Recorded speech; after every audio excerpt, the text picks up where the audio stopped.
इस वीडियो में हम आपको कुरान पाक की दो अजीम और बाबरकत सूरतें सुनाने जा रहे हैं, सूरह यासीन और सूरह रहमान। अगर आप इन दोनों सूरतों को सिर्फ एक मर्तबा भी दिल से सुन लें तो इंशाअल्लाह आपके बिगड़े हुए काम बनना शुरू हो जाएंगे।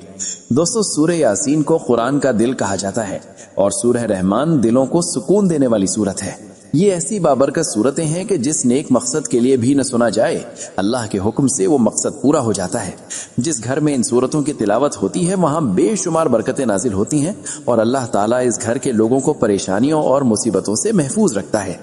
अगर आप रोजाना सूरह यासीन और सूरह रहमान सुनने का मामूल बना लें तो कामयाबी आपका मुकद्दर बन सकती है। अगर आपको लगता है कि आपके घर या कारोबार पर किसी की नजर है या रिस्क में तंगी है तो अपने घर या दुकान में इन सूरतों को चलाएं। इंशाअल्लाह बुरी नजर, जादू और दीगर मनफी असरात खत्म हो जाएंगे और रिस्क में बेपनाह बरकत होगी।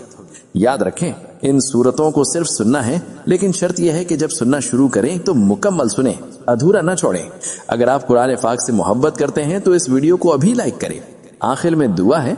या अल्लाह, जो लोग सूरह यासीन और सूरह रहमान को मुकम्मल सुनते हैं, अपनी रहमत से उनकी तमाम परेशानियां दूर फरमा, उनके बिगड़े काम बना दे और उनकी जायज हाजात को पूरा फरमा। आमीन। दोस्तों, कमेंट में आमीन जरूर लिखें। क्या पता किसकी जुबान से निकली दुआ कबूल हो जाए। अब अपने दिल में नेक मकसद रखकर इन मुबारक सूरतों को सुने। बिस्मिल्लाहिर्रहमानिर्रहीम। यासीन वल कुरआनिल हकीम, इन्नका लमिनल मुरसलीन अला सिरातिन मुस्तकीम,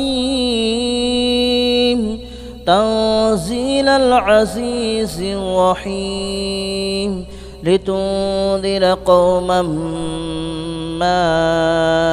उन्ज़िर आबाउहुम फहुम गाफिलून।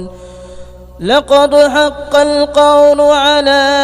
अक्सरिहिम फहुम ला युमिनून। इन्ना जअलना फी अअनाक़िहिम अग़लालन फ़हिय इलल अज़क़ानि फ़हुम मुक़महून। वजअलना मिन बैन अयदीहिम सद्दन व मिन खल्फ़िहिम सद्दन फ़अग़शयनाहुम फ़हुम ला युबसिरून। वसवाउन अलैहिम अअंज़रतहुम अम लम तुंज़िरहुम ला युमिनून। इन्नमा तुंज़िरु मन इत्तबअ अज़्ज़िक्र व खशियर रहमान बिलग़ैब फबश्शिरहु बिमग़फ़िरतिन व अज्रिन करीम। इन्ना नहनु नुह्यिल मौता व नक्तुबु मा क़द्दमू व आसारहुम व कुल्ल शैइन अहसयनाहु फी इमामिन मुबीन। वदरिब लहुम मसलन अस्हाबल क़रियह इज़ जाअहल मुरसलून। إذ أرسلنا إليهم اثنين فكذبوهما فعززنا بثالث فقالوا إنا إليكم مرسلون. قالوا ما أنتم إلا بشر مثلنا وما أنزل الرحمن من شيء إن أنتم إلا تكذبون. قالوا ربنا يعلم إنا إليكم لمرسلون وما علينا إلا البلاغ المبين. قالوا إنا تطيرنا بكم لئن لم تنتهوا لنرجمنكم وليمسنكم منا عذاب أليم. قالوا طائركم معكم أئن ذكرتم بل أنتم قوم مسرفون وجاء من أقصى المدينة رجل يسعى قال يا قوم اتبعوا المرسلين اتبعوا من لا يسألكم أجرا وهم مهتدون وما لي لا أعبد الذي فطرني وإليه ترجعون أأتخذ من دونه آلهة إن يردني الرحمن بضر لا تغن عني شفاءتهم شيئا ولا ينقذون إني إذا لفي ضلال مبين إني آمنت بربكم فاسمعون قيل ادخل الجنة قال يا ليت قومي يعلمون بما غفر لي ربي وجعلني من المكرمين وما أنزلنا على قومه من بعده من جود من السماء وما كنا منزلين إن كانت إلا صيحة واحدة فإذا هم خامدون يا حسرة على العباد ما يأتيهم من رسول إلا كانوا به يستهزئون ألم يروا كم أهلكنا قبلهم من القرون أنهم إليهم لا يرجعون وإن كل لما جميع لدينا محضرون وآية لهم الأرض الميتة أحييناها وأخرجنا منها حبا فمنه يأكلون وجعلنا فيها جنات من نخيل وأعناب وفجرنا فيها من العيون ليأكلوا من ثمره وما عملته أيديهم أفلا يشكرون سبحان الذي خلق الأزواج كلها مما تنبت الأرض ومن أنفسهم ومما لا يعلمون وآية لهم الليل نسلخ منه النهار فإذا هم مظلمون والشمس تجري لمستقر لها ذلك تقدير العزيز العليم والقمر قدرناه منازل حتى عاد كالعرجون القديم لا الشمس ينبغي لها أن تدرك القمر ولا الليل سابق النهار وكل في فلك يسبحون وآية لهم ألا حملنا ذريتهم في الفلك المشحون وخلقنا لهم من مثله ما يركبون وإن نشأ نغرقهم فلا صريخ لهم ولا هم ينقذون إلا رحمة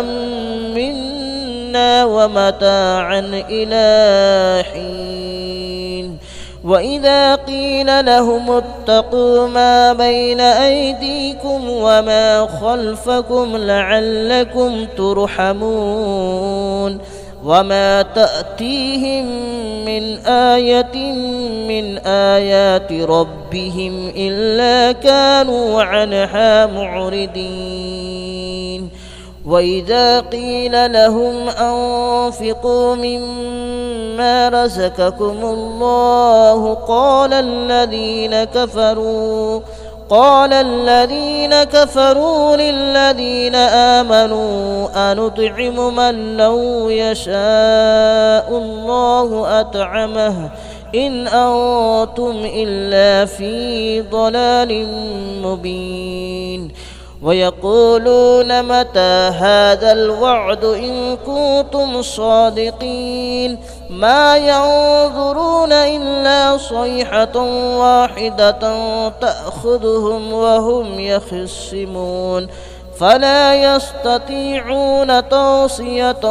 ولا إلى أهلهم يرجعون ونفخ في الصور فإذا هم من الأجداث إلى ربهم ينسلون قالوا يا ويلنا من بعثنا من مرقدنا هذا ما وعد الرحمن وصدق المرسلون إن كانت إلا صيحة واحدة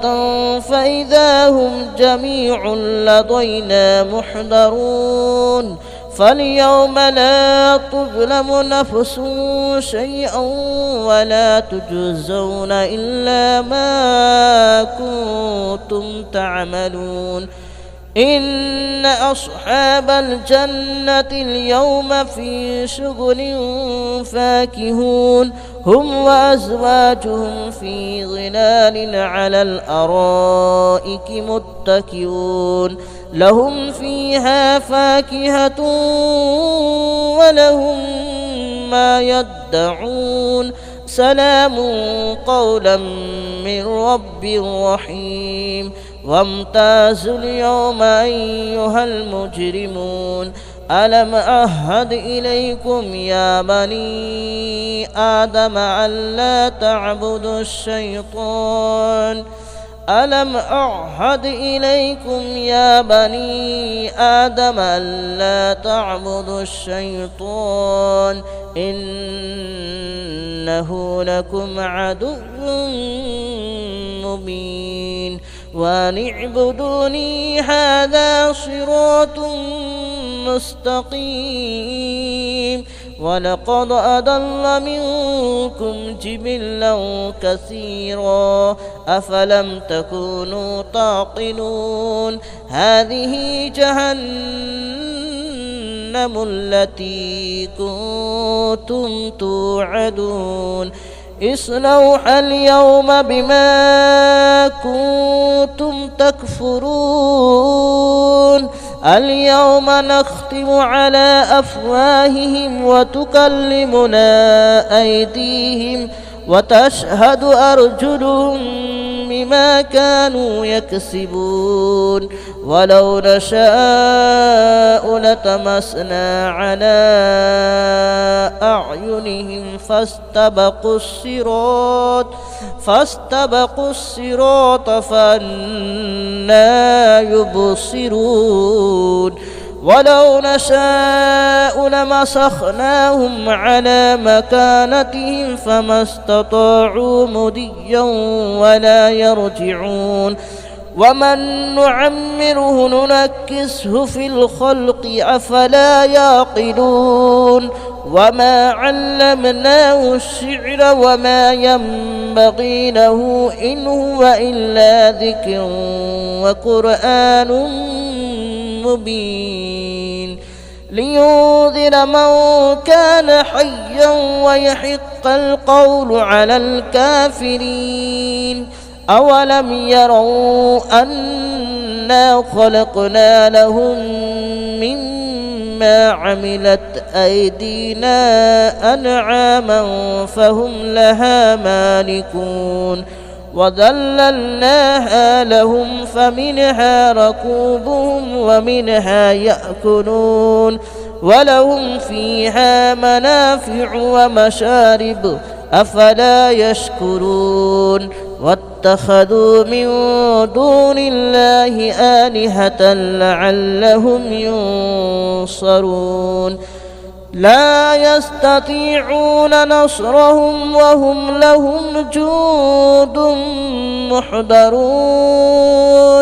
فلا يحزنك قولهم إن إنا نعلم ما يسرون وما يعلنون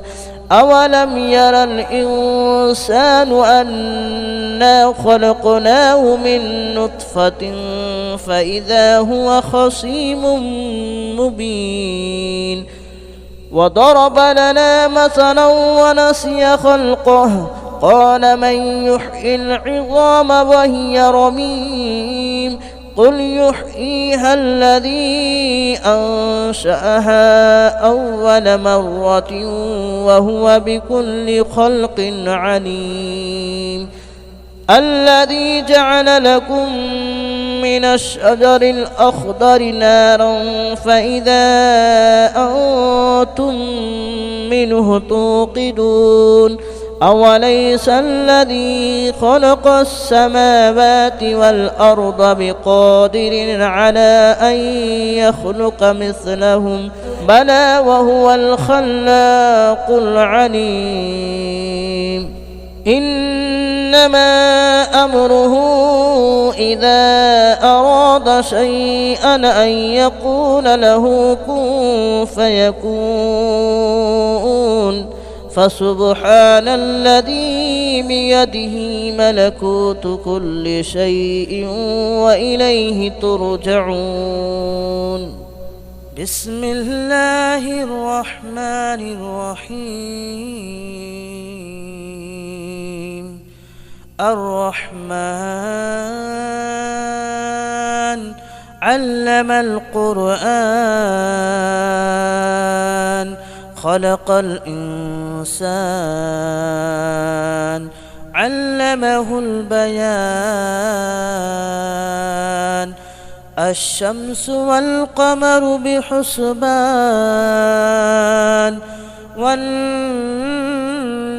والشجر يسجدان والسماء رفعها ووضع الميزان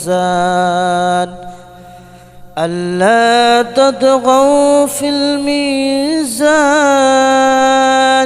وأقيموا الوزن بالقسط ولا تخسروا الميزان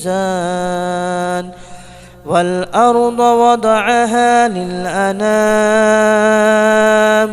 فيها فاكهة والنخل ذات الأكمام والحب ذو العصف والريحان فبأي آلاء ربكما تكذبان خلق الإنسان من صلصال كالفخار وخلق الجان من مارج من نار فبأي آلاء ربكما تكذبان رب المشرقين ورب المغربين فبأي آلاء ربكما تكذبان مرج البحرين يلتقيان بينهما برزخ لا يبغيان فبأي آلاء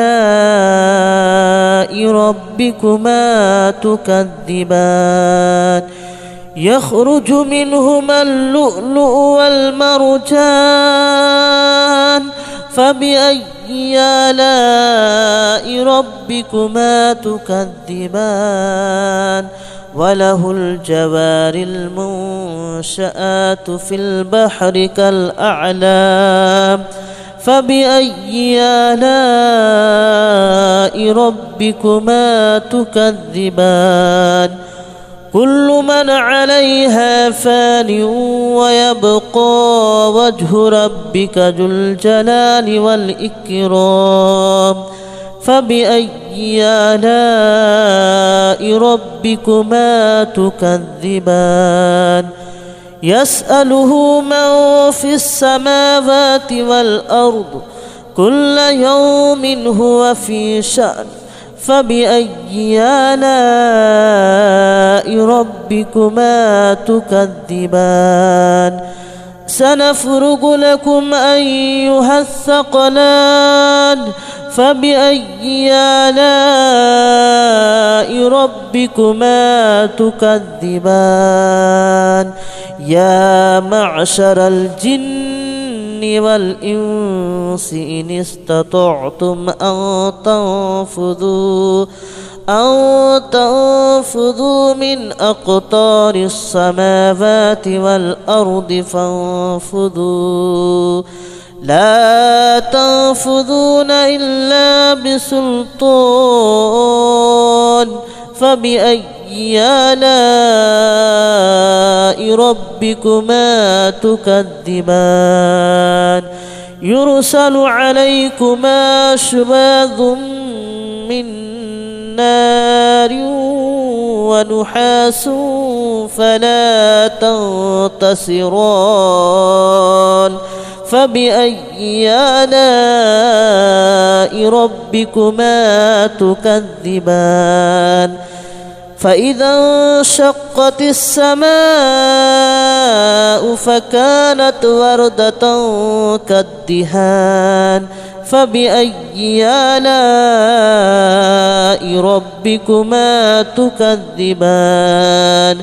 فيومئذ لا يسأل عن ذنبه إنس ولا جان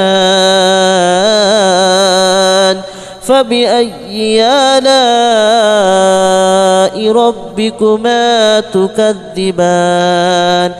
يعرف المجرمون بسيماهم فيؤخذ بالنواصي والأقدام فبأي آلاء ربكما تكذبان هذه جهنم التي يكذب بها المجرمون يطوفون بينها وبين حميم آن فبأي آلاء ربكما تكذبان ولمن خاف مقام ربه جنتان فبأي آلاء ربكما تكذبان ذواتا أفنان فبأي آلاء ربكما تكذبان فيهما عينان تجريان فبأي آلاء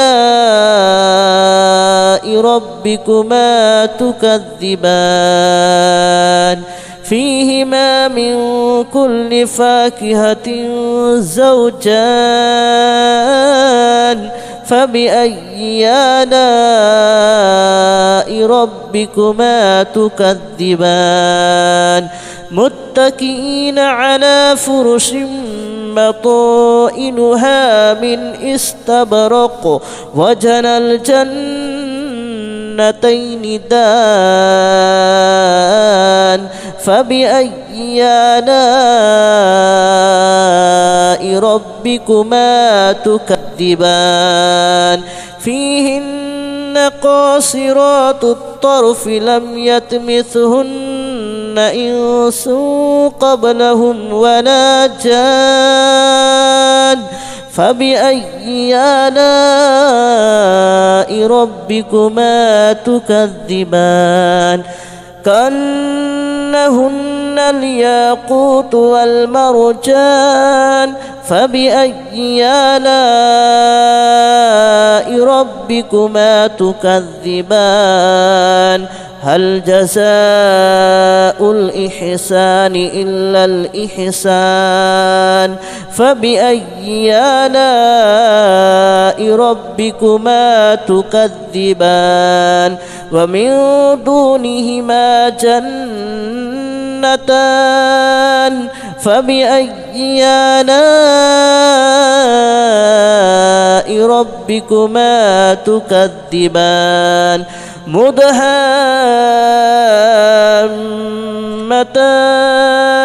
فبأي آلاء ربكما تكذبان فيهما عينان نضاختان فبأي آلاء ربكما تكذبان فيهما فاكهة ونخل ورمان فبأي آلاء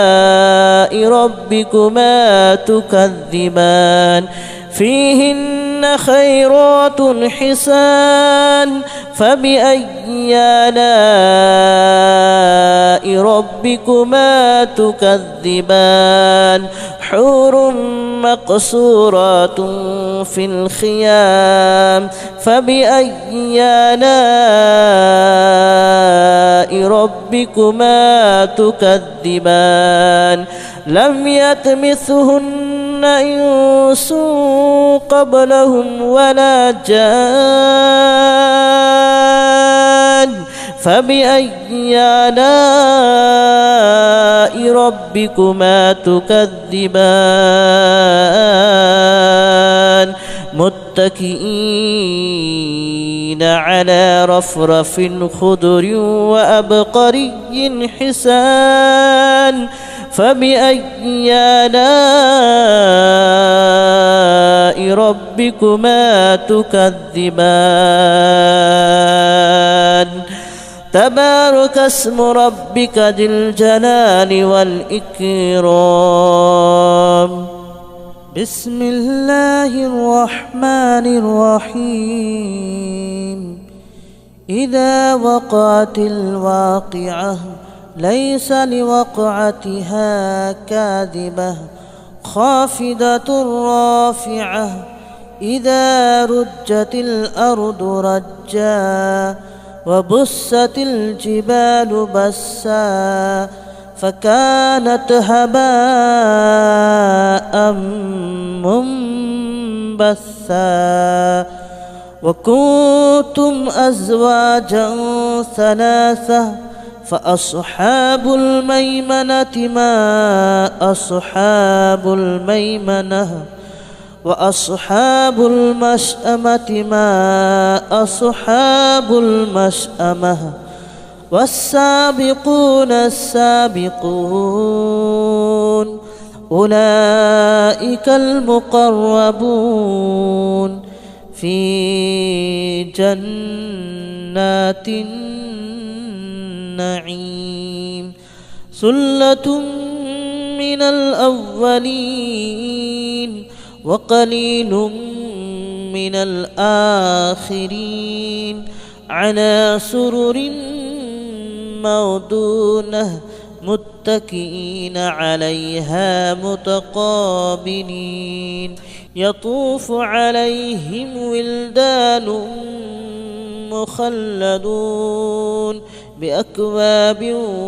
وأباريق وكأس من معين لا يصدعون عنها ولا ينزفون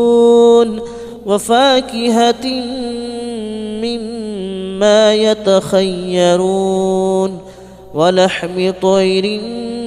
مما يشتهون وحور عين كأمثال اللؤلؤ المكنون جزاء بما كانوا يعملون لا يسمعون فيها لغوا ولا تأثيما إلا قليلا سلاما سلاما وأصحاب اليمين ما أصحاب اليمين في سدر مخدود وطلح منضود وظل ممدود وماء مسكوب مكذوب وفاكهة كثيرة لا مقطوعة ولا ممنوعة وفرش مرفوعة إنا أنشأناهن إن شاء فجعلناهن أبكارا عربا أترابا لأصحاب اليمين ثلة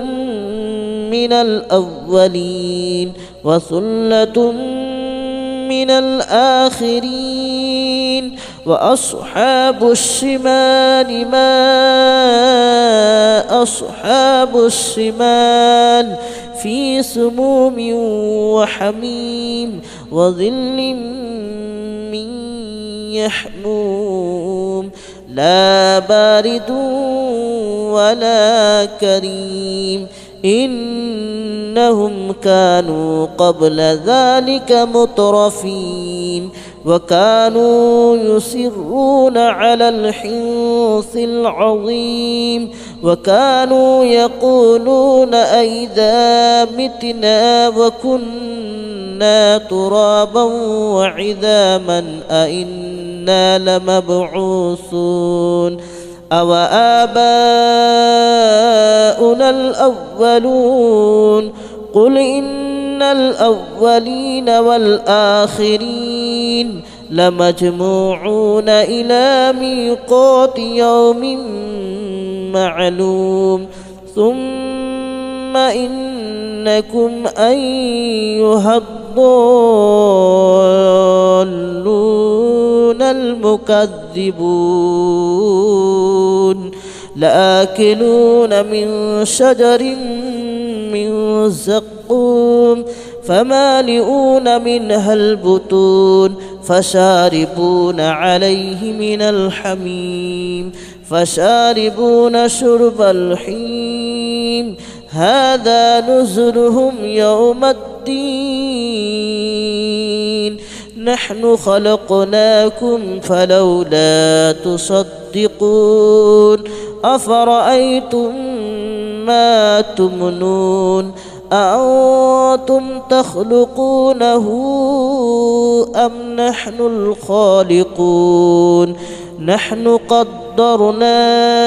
بينكم الموت وما نحن بمسبوقين على أن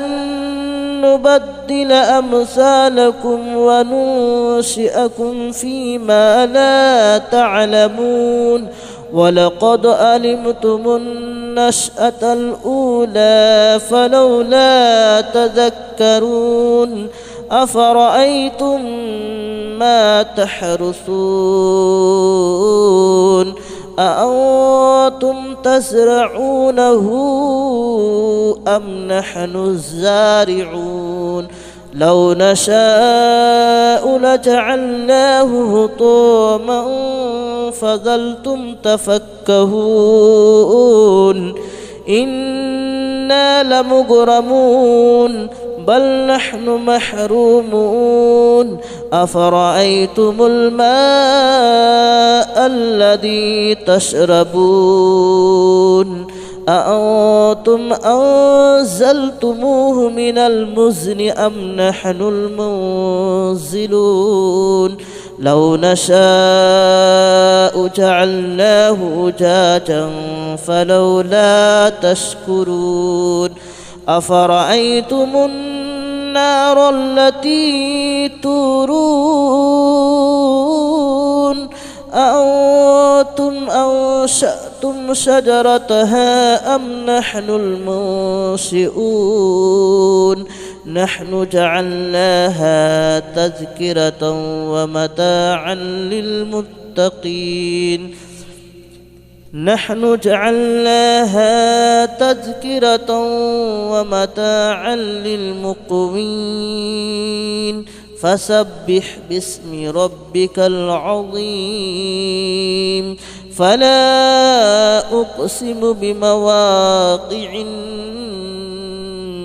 النجوم وإنه لقسم لو تعلمون عظيم إنه لقرآن كريم في كتاب مكنون لا يمسه إلا المطهرون تنزيل من رب العالمين أفبهذا الحديث أنتم مدهنون وتجعلون رزقكم أنكم تكذبون فلولا إذا بلغت الحلقوم وأنتم حينئذ تنظرون ونحن أقرب إليه منكم ولكن لا تبصرون فلولا إن كنتم غير مدينين ترجعونها إن كنتم صادقين فأما إن كان من المقربين فروح وريحان وجنة نعيم وأما إن كان من أصحاب اليمين فسلام لك من أصحاب اليمين وأما إن كان من المكذبين الضالين فنزل من حميم وتصلية جحيم إن هذا لهو حق اليقين فسبح باسم ربك العظيم بسم الله الرحمن الرحيم ياسين والقرآن الحكيم إنك لمن المرسلين على صراط مستقيم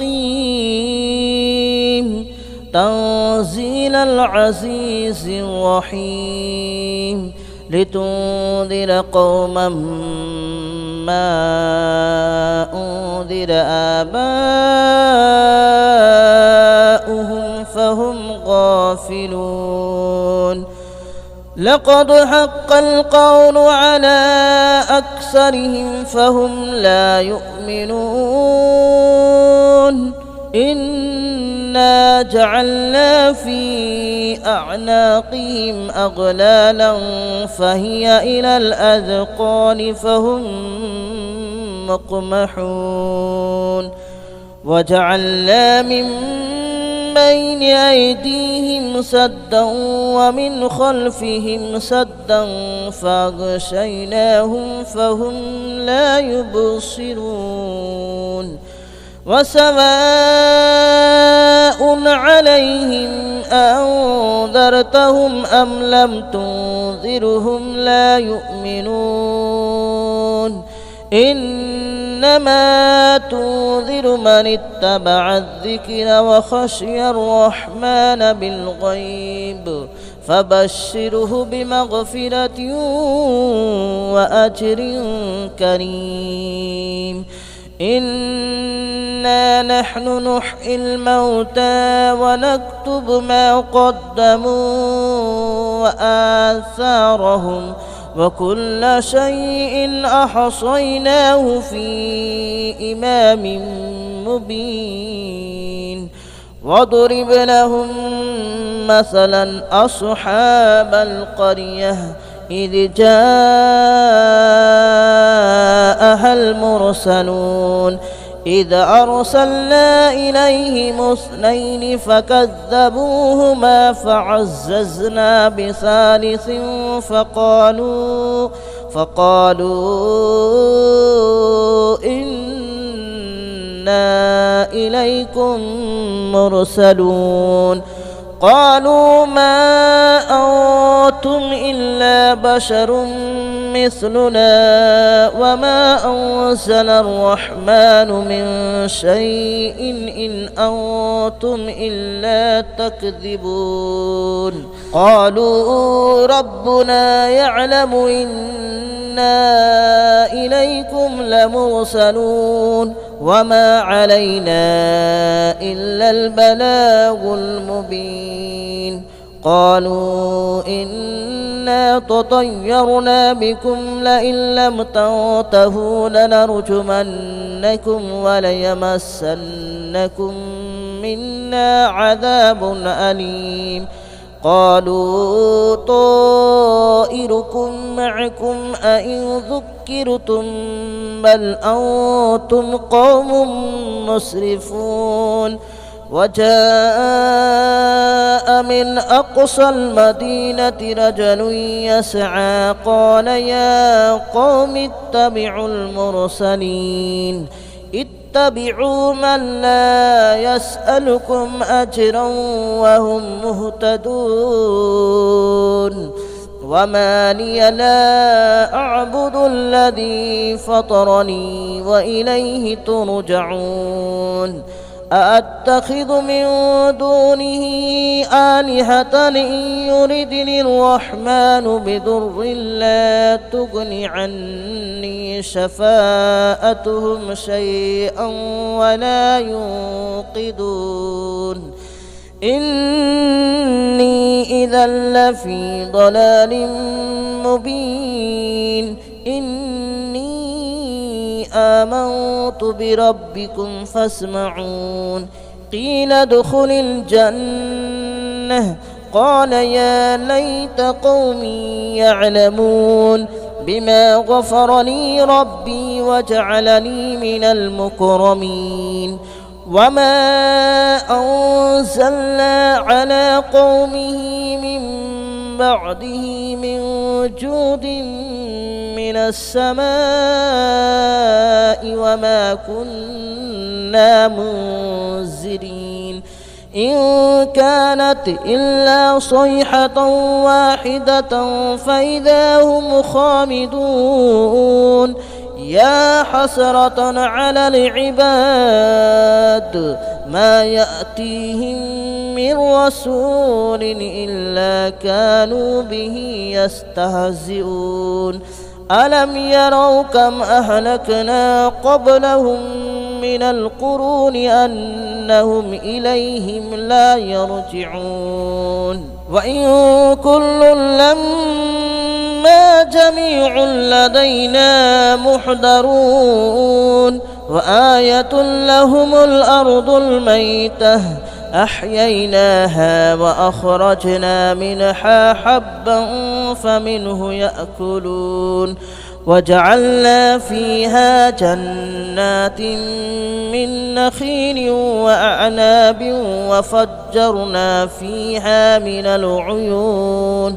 ليأكلوا من ثمره وما عملته أيديهم أفلا يشكرون سبحان الذي خلق الأزواج كلها مما تنبت الأرض ومن أنفسهم ومما لا يعلمون وآية لهم الليل نسلخ منه النهار فإذا هم مظلمون والشمس تجري لمستقر لها ذلك تقدير العزيز العليم والقمر قدرناه منازل حتى عاد كالعرجون القديم لا الشمس ينبغي لها أن تدرك القمر ولا الليل سابق النهار وكل في فلك يسبحون وآية لهم ألا حملنا ذريتهم في الفلك المشحون وخلقنا لهم من مثله ما يركبون وإن نشأ نغرقهم فلا صريخ لهم ولا هم ينقذون إلا رحمة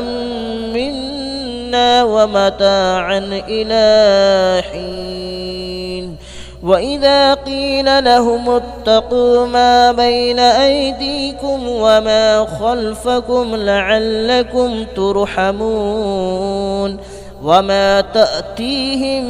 من آية من آيات ربهم إلا كانوا عنها معرضين وإذا قيل لهم أنفقوا مما رزقكم الله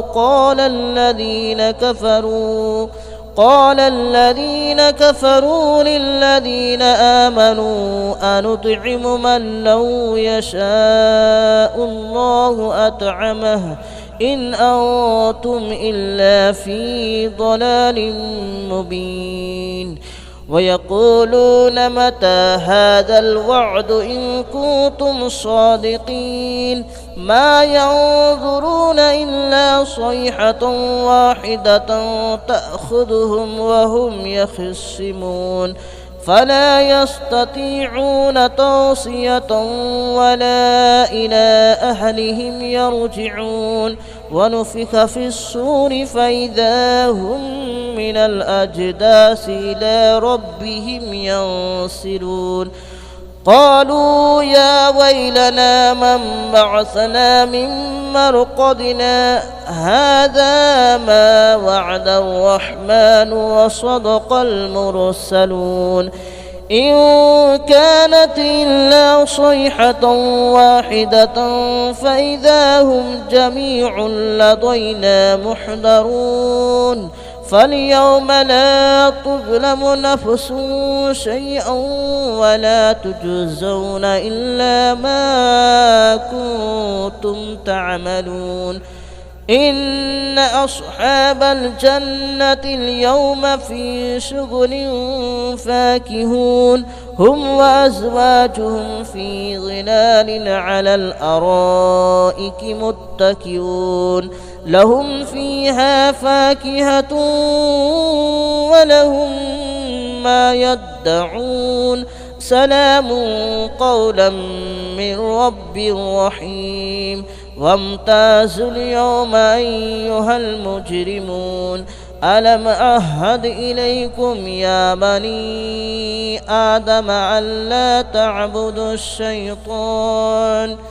ألم أعهد إليكم يا بني آدم ألا تعبدوا الشيطان إنه لكم عدو مبين وأن اعبدوني هذا صراط مستقيم ولقد أضل منكم جبلا كثيرا أفلم تكونوا تعقلون هذه جهنم التي كنتم توعدون اصلوها اليوم بما كنتم تكفرون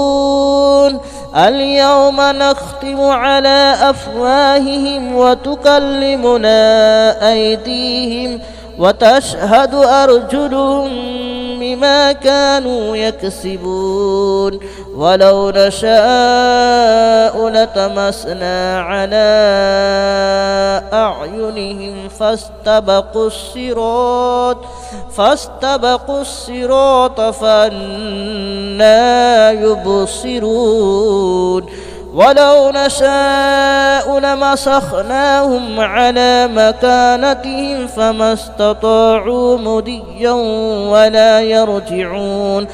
ومن نعمره ننكسه في الخلق أفلا يعقلون وما علمناه الشعر وما ينبغي له إن هو إلا ذكر وقرآن مبين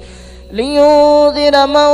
كان حيا ويحق القول على الكافرين أولم يروا أنا خلقنا لهم مما عملت أيدينا أنعاما فهم لها مالكون وذللناها لهم فمنها ركوبهم ومنها يأكلون ولهم فيها منافع ومشارب أفلا يشكرون واتخذوا من دون الله آلهة لعلهم ينصرون لا يستطيعون نصرهم وهم لهم جند محضرون